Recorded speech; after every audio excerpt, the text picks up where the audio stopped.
जय हिंद students, welcome back to our YouTube channel. कैसे हैं आप सभी लोग? उम्मीद करता हूं सभी बहुत ही बढ़िया होंगे। सो गाइज, इस पर्टिकुलर लेक्चर में हम लोग डिस्कस करने वाले हैं जनवरी 2025 में इकोनॉमिक्स से कौन सी न्यूज आई हैं, इंपॉर्टेंट न्यूज। तो वो पूरी की पूरी हम कवर करेंगे। तो लेक्चर को एंड तक जरूर देखिएगा। और ये सीरीज चल रही है जिसमें मंथली करंट अफेयर्स में आपको सब्जेक्ट वाइज प्रोवाइड करा रहा हूं। इससे पहले हम ऑलरेडी जनवरी 2025 का पॉलिटी सब्जेक्ट कवर कर चुके हैं। जिन्होंने नहीं देखा, जाकर चैनल को मतलब प्लेलिस्ट में मंथली करंट अफेयर्स की प्लेलिस्ट बन गई है, वहां पर जाकर आप चेक कर सकते हो। इसके अलावा लक्ष्मीकांत पॉलिटी की सीरीज चल रही है, वो भी कवर अप करना शुरू करो। एनसीईआरटी की सीरीज हमने प्रॉपर कंप्लीट करवा दी है। और भी काफी सारे इनिशिएटिव इस प्लेटफॉर्म पर चल रहे हैं। आप प्लेलिस्ट सेशन पर जाकर देख सकते हैं, हमारे YouTube channel Kamalaksha Jha official पर जाकर। अगर चैनल को सब्सक्राइब नहीं किया तो सब्सक्राइब कर लो। और अभी तुरंत लाइक का बटन जरूर हिट करो गाइस, क्योंकि आप ज्यादा से ज्यादा इस वीडियो को जो है वो लाइक करेंगे तो YouTube जो है वो प्रमोट करेगा और हम लोग आगे बढ़ेंगे। और हमें एक टाइम पर 1 मिलियन व्यूज जो है वो टच करना है किसी भी कीमत पर। तो फटाक से लाइक का बटन जरूर हिट करो। तो देखो, आपके सामने ये सब न्यूज है इकोनॉमिक्स की, जो हम लोग अभी कवर करने वाले हैं एक एक करके। और देखो, ये जो है ये पीडीएफ है गाइस। अब आपको मैं इस पीडीएफ की खास बात ये बताता हूँ कि जैसे कि आप देख सकते हो, ये न्यूज पहली न्यूज है जिसको अभी हम लोग मैं आपको पढ़ाऊंगा, डिस्कस करूंगा इसके बारे में। तो हमने क्या किया, इसके पूरे प्रॉपर नोट्स जो है वो आप लोग के लिए प्रोवाइड करा दिए हैं। तो आपको अगर हमारे एक्सक्लूसिव टेलीग्राम चैनल को ज्वाइन करना है तो आप दिए गए नंबर पर व्हाट्सएप करके ज्वाइन कर सकते हो।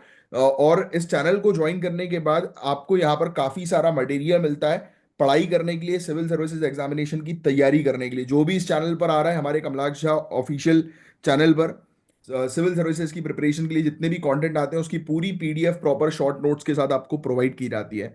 तो अभी इंस्ट्रक्शन ये है कि ये जितनी भी न्यूज मैं भी आपकी कवर अप करवाने वाला हूं, आपको क्या करना है, न्यूज को कवर अप करने के बाद एक बार हमारी पीडीएफ से हर एक न्यूज को रीड कर लेना। राइट? तो उससे क्या होगा कि आपका अंडरस्टैंडिंग टॉपिक पर और बेहतर तरीके से हो जाएगी। तो चलिए, बिना समय वेस्ट किए हम लोग जो है वो सेशन को जो है वो स्टार्ट करते हैं।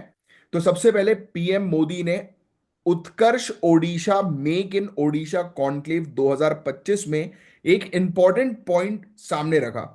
उन्होंने कहा कि इंडियन इंडस्ट्रीज को अपनी सप्लाई चेन को मजबूत करना है और आत्मनिर्भर बनाना होगा। इसका एम है ग्लोबल इकोनॉमिक फ्लक्चुएशन से बचना और इंपोर्ट्स पे डिपेंडेंसी कम करना। अगर हम अपने कच्चे माल रॉ मटेरियल्स को प्रोसेसिंग के लिए बाहर भेजते हैं, फिर फिनिश गुड्स इंपोर्ट करते हैं, तो ये इकोनॉमी के लिए फायदेमंद बिल्कुल नहीं है। जो सेम चीज ब्रिटिशर्स के टाइम पीरियड पर हो रही थी, तो मोदी जी ने वही एक्सप्लेन किया। मोदी जी ने लोकल वैल्यू एडिशन को प्रमोट करने की बात करी और ओडिशा को स्पेशल मेंशन दिया, क्योंकि ये स्टेट ग्रीन एनर्जी और इंडस्ट्री का हब बनने की पोटेंशियल जो है वो रखता है। तो याद रखना। अब देखो, उत्कर्ष ओडिशा नाम से सन में आई जाएगा, तो ये मेक इन ओडिशा कॉन्क्लेव है 2025 का। और ये भुवनेश्वर ओडिशा के अंदर हुआ, जनता मैदान में। और यहाँ पर मोदी जी ने काफी सारी चीजों के बारे में बात करी कि आत्मनिर्भर बनाना है हमारी इंडस्ट्रीज को। राइट? तो इन सब चीजों के बारे में जो है वो चर्चा हुई। ग्रीन टेक्नोलॉजीज को प्रमोट करने की इन्होंने जो है वो बात करी। सोलार, विंड, हाइड्रो एनर्जी को रिकॉग्नाइज किया गया ओडिशा को कि उसके पास काफी ज्यादा पोटेंशियल है एक इंडस्ट्रियल हब बनने का। राइट? मोदी ने रेफर किया to east India as a growth engine for the nation. और ओडिशा एक इंपॉर्टेंट रोल प्ले कर रहा है कंट्री की ग्रोथ के लिए ईस्ट इंडिया में, है ना? क्योंकि यहाँ पर स्टेट में रिच हिस्ट्री है ट्रेड की। राइट? तो ये चीज के बारे में हाईलाइट किया मोदी जी ने। तो ये कुछ फैक्ट्स थे इस टॉपिक से रिलेटेड। अब नेक्स्ट न्यूज की तरफ हम आगे बढ़ते हैं। नेक्स्ट बात करते हैं इकोनॉमिक सर्वे 2024-2025 के बारे में। इस सर्वे के अकॉर्डिंग इंडिया का जीडीपी ग्रोथ 2025-26 के लिए 6.3% से 6.8% के बीच एस्टिमेटेड है। इस फिस्कल ईयर यानी कि 2000 मतलब 24-25 की अगर हम बात करें, तो ग्रोथ 6.4% के आसपास रहेगी, यह बताया गया इकोनॉमिक सर्वे 2024-25 में। इकोनॉमिक सर्वे डिमांड और सप्लाई के ड्राइवर्स भी डिस्कस कर रहा है। प्राइवेट कंजम्पशन को 7.3% ग्रोथ मिलेगी, मेनली रूरल डिमांड को रीबाउंड करने की वजह से, यानी कि रूरल डिमांड बढ़ाने की वजह से। और एग्रीकल्चर और इंडस्ट्रियल सेक्टर को भी ग्रोथ जो है वो एक्सपेक्ट की जा रही है। लेकिन ग्लोबल रिस्क जैसे जियोपॉलिटिकल टेंशन, जैसे कि अपन बात करें यूक्रेन के वॉर की, राइट, और भी काफी सारी टेंशन, रशिया और यूएस की टेंशन, ईरान और यूएस की टेंशन है ना, तो ये सब टेंशन जो हम लोग को देखने को मिल रही है, म्यांमार के अंदर टेंशन है। तो इसके कारण जो है वो इश्यूज बढ़ रहे हैं, राइट। तो वो कहीं ना कहीं इन्वेस्टमेंट पर जो है वो दिक्कत क्रिएट करता है, फॉरेन डायरेक्ट इन्वेस्टमेंट्स पर, और ग्रोथ पर जो है वो प्रॉब्लम्स क्रिएट करता है। तो इस चीज को इकोनॉमिक सर्वे के अंदर बहुत बेहतर तरीके से हाईलाइट किया गया था, राइट। तो ये फैक्ट आपको थोड़ा सा ध्यान में रखना है कि इंडिया की रियल जीडीपी ग्रोथ 2025-26 या फाइनेंशियल ईयर 2026 के लिए 6.3% से 6.8% के बीच में रहने वाली है। और फिस्कल ईयर 2024-25 में रियल जीडीपी ग्रोथ 6.4% बताई गई है, राइट। और ये इस दशक के एवरेज के आधार पर हम लोग को देखने को मिल रही है। प्राइवेट कंजम्पशन भी ग्रो हुआ है, राइट। रूरल डिमांड के चलते हम लोग को देखने को मिल रहा है कि अच्छा ग्रोथ देखने को मिल रही है। ग्रॉस वैल्यू एडेड 6.4% पर है। एग्रीकल्चर सेक्टर की एक्सपेक्टेड ग्रोथ 3.8% पर है। तो ये सब आंकड़े थोड़े से ध्यान में रखना, स्टेट पीएससी वगैरह कई बार जो है वो पूछ लेती है, राइट। तो ये चीज थी। अब नेक्स्ट आगे की चर्चा करें तो आयुष्मान भारत प्रधानमंत्री जन आरोग्य योजना। तो आयुष्मान भारत पीएम जय की बात करें, जो कि इंडिया की बहुत इंपॉर्टेंट स्कीम है, हेल्थ इंश्योरेंस स्कीम है, आयुष्मान भारत के नाम से हम इसको जानते हैं मेनली। तो ये स्कीम 50 करोड़ बेनिफिशियरी को कवर करती है और 5 लाख तक का हेल्थ इंश्योरेंस प्रोवाइड कराती है। 2018 में स्टार्ट हुई ये स्कीम। इसमें 10 करोड़ घरों को फ्री हेल्थ केयर सर्विस मिली है। और इसका एक मेजर इंपैक्ट ये है कि out of pocket medical expense 21% तक घट गया है। आयुष्मान भारत के जो कार्ड्स हैं 30 करोड़ से ज्यादा लोगों को मिल चुके हैं, और इस स्कीम की वजह से गांव क्षेत्रों में भी हेल्थ कवरेज जो है वो काफी इंप्रूव हुई है। तो ये इस स्कीम की थोड़ी जानकारी जो है वो यहाँ पर न्यूज में देखने को मिली थी, बट हमने इस स्कीम के बारे में पूरी चीज डिटेल में जो है वो मेंशन कर दी आप लोगों के लिए कि एलिजिबिलिटी क्राइटेरिया क्या है, पूरी चीजें तो आप एक बार गो थ्रू कर सकते हैं। ये चीज आई थी बेसिकली न्यूज के अंदर कि आउट ऑफ पॉकेट एक्सपेंडिचर लोगों का काफी कम हुआ है, यानी कि जो हेल्थ केयर पर जो लोगों के काफी खर्चे होते थे उसमें रिडक्शन जो है वो देखने को मिला है। तो नेक्स्ट आगे की जो है वो चर्चा करते हैं ये वाला topic, rapid growth of card tokenization in India. बात करेंगे डिजिटल पेमेंट के बारे में। तो डिजिटल पेमेंट्स गाइस आप जानते हैं कि काफी तेजी से बढ़ती जा रही है। तो हुआ यह है कि इंडिया के अंदर कार्ड सिस्टम यानी कि कार्ड टोकनाइजेशन का सिस्टम बहुत तेजी से ग्रो हो रहा है। दिसंबर 2024 तक 91 करोड़ टोकन्स इशू किए गए हैं और 320 करोड़ ट्रांजैक्शन होने के प्रिडिक्शंस हैं। टोकनाइजेशन का मतलब पता है आपको, कि आपके पेमेंट कार्ड का सेंसिटिव डेटा एक यूनिक टोकन के थ्रू सिक्योर हो जाता है, जो फ्रॉड रिस्क को कम करता है। रिजर्व बैंक ऑफ इंडिया ने इस प्रोसेस को मैंडेटरी बनाया है जिससे ऑनलाइन ट्रांजैक्शन सेफ हो सके। ये डिजिटल पेमेंट्स एडॉप्शन को प्रमोट करता है और इंडिया की डिजिटल इकोनॉमी को बूस्ट करता है। यानी कि जब जब आप अपना कार्ड यूज करोगे, पहले क्या होता था, देखो लिखा भी है, बिफोर 31 दिसंबर कार्ड डिटेल्स जो है वो मर्चेंट के प्लेटफॉर्म पर पेमेंट गेटवे पर सेव हो जाती थी, अब नहीं होगी।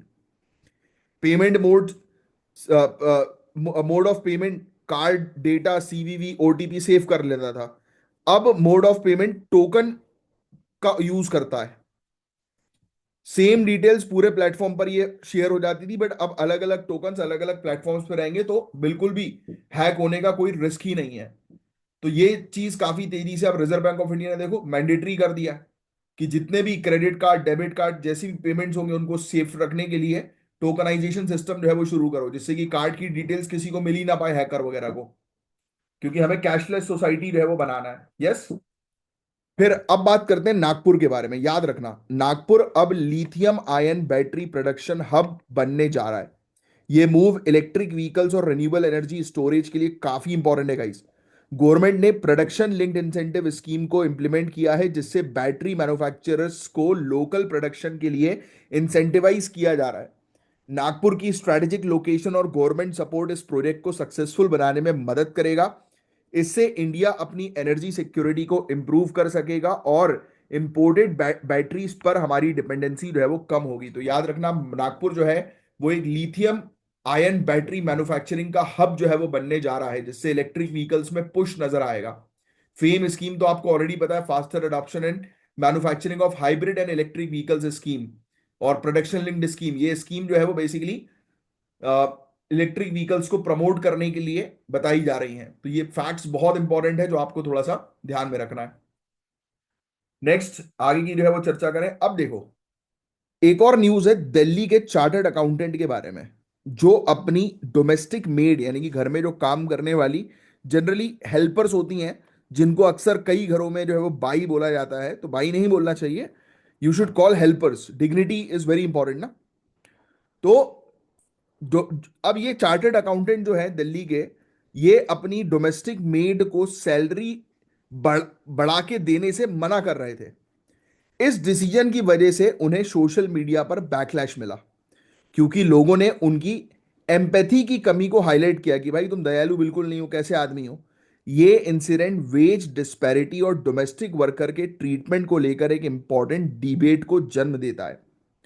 हमें सोशल जस्टिस, सामाजिक न्याय और फेयर वेजेस के इश्यूज को सीरियसली लेना होगा। तो ये मुद्दा हालांकि वैसे तो आपके एग्जामिनेशन के लिए उतना कुछ खास काम का नहीं है। देखो इसने लिखा भी है, my my maid resigned yesterday, why, because we didn't wanted to give her 1,000 rupees, salary बढ़ाकर नहीं देना चाह रहे थे हम लोग। ठीक है। और मेड ने उनकी कहा कि कॉल जब ही करो जब आप मुझे 3,000 रुपये पे कर सको। Right.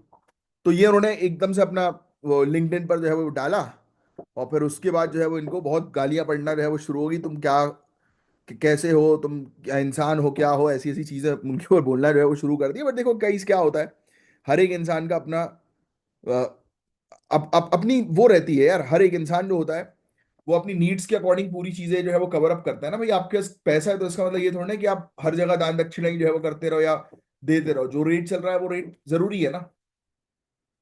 It happens with people. Social media में लोग समझते नहीं है चीजों को। अब आपकी क्या मजबूरी है, आप कैसे अपनी चीजों को मैनेज कर रहे हो। राइट। अब सामने वाले ने बोला पैसा बढ़ा के दो, तो ऐसे तो हर कोई बोलता रहेगा पैसा बढ़ा के दो, तो फिर क्या होगा, दिक्कतें जो है बढ़ जाएंगी ना। ऑलरेडी इतनी दिक्कतें जो है वो चल रही हैं। चलो ठीक है, सामने वाले की नीड्स है उसको आप फुलफिल कर रहे हो, या फिर अगर वो मार्केट में वो प्राइस चल रहा है तो वो तो बढ़िया है, फिर उस अकॉर्डिंग जो है वो आपको मैनेज करना ही पड़ेगा। नहीं करना तो खुद से काम करो, और कुछ नहीं कर सकते ना भाई। तो वही कहानी है। चलो एनीवेज, ये तो एक छोटा सा मुद्दा था जिसका एक आपको आइडिया होना चाहिए, जो काफी ज्यादा जो है वो चला था। ये बेसिकली इशू जो है वो वेजेस का इशू था, इसलिए मेंस के पॉइंट ऑफ व्यू से मैंने ये न्यूज आपके लिए जो है वो मेंशन करी है।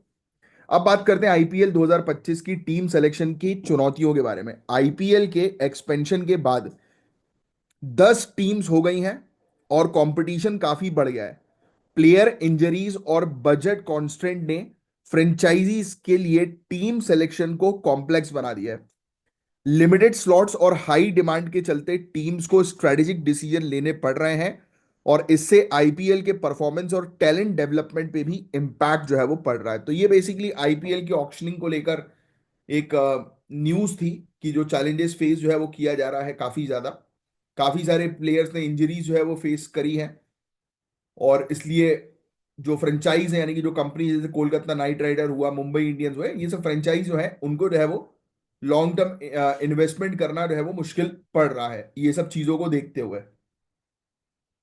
तो ये कहानियां हैं जिसको आपको थोड़ा सा एक जनरल सा बस आइडिया होना चाहिए। नेक्स्ट, फाइनली हम देखेंगे कि इंडियन मिडिल क्लास की इकोनॉमिक चैलेंजेस के बारे में। मिडिल क्लास को गाइस, अब देखो, चपेट में तो मिडिल क्लास ही पड़ती है, आप सभी जानते हैं। इन्फ्लेशन यानी कि मुद्रास्फीति यानी कि महंगाई, हाई लिविंग कॉस्ट और जॉब इनसिक्योरिटी का सामना सबसे ज्यादा मिडिल क्लास को करना पड़ रहा है। हाउसिंग और हेल्थ केयर की कॉस्ट भी काफी बढ़ गई है, घर के खर्चे निकालना मुश्किल पड़ रहा है मिडिल क्लास के लिए। और हेल्थ केयर कॉस्ट यानी कि डॉक्टर्स वगैरह के पास जाना, कंसल्ट करना इतना डिफिकल्ट होगा। अभी मेरी नानी जी एडमिट थी, 2 दिन के जो है वो 42,000 रुपीज का बिल आया है, सिर्फ ओनली 2 डेज का।